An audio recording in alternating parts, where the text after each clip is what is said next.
மாதிரி வெல்டிங் அடிக்கிறத வெறுங்கனால பார்த்தா கண் எரியும்னு வெல்டர் எல்லாம் சொல்லுவாங்க. அது எதனால அப்படிங்கறது இப்ப நான் சொல்றேன். பொதுவா இந்த மாதிரி வெல்டிங் பண்ணும்போது இதுல இருந்து வரக்கூடிய அல்ட்ரா வயலட் கதிர்கள், அதாவது யூவி ரேஸ்ன்னு சொல்லுவாங்க, அதால கண் எரியுதா இல்ல இந்த வெல்டிங் பண்ணும்போது இதுல இருந்து வர புகை, அதாவது ஸ்மோக்கால கண் எரியுதா அப்படின்னு கேட்டீங்கன்னா வெல்டிங்ல வரக்கூடிய அந்த ஒளியால தாங்க கண் எரியும். இதை வந்து 3 டைப்பா பிரிக்கிறாங்க.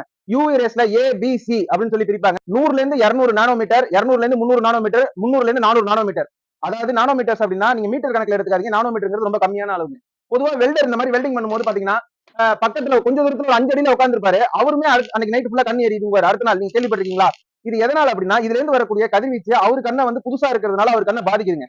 பொதுவா இந்த ஒளி வந்து கண்ணுல இருக்குல்ல இந்த கருப்பு மொழி, இந்த கருப்பு மொழியில இருக்கக்கூடிய கார்னியாவை டேமேஜ் பண்ணும். இந்த கார்னியா ஓவர், இந்த அதாவது 2 மெட்டலை ஒன்னாக்கும் போது ஓவர் ஹீட் வெப்பத்தால அதிகப்படியான யூவி ரேஸ்ல அந்த கார்னியா டேமேஜ் ஆகி கண்ணு எரியறது, தண்ணி ஆட்டோமேட்டிக்கா வடியும், கண்ணு உருத்தும், மண்ணள்ளி போட்ட மாதிரி உருத்தும். இந்த மாதிரியான பிரச்சனைகள் எல்லாம் வந்து வெல்டர் வந்து ஃபேஸ் பண்ணுவாங்க. இந்த ஸ்மோக்கால வந்து வெல்டர்களுக்கு கண் எரியாதுங்க. இதால என்ன பிரச்சனை வரும்னா மூச்சு திணறல் வர்றது,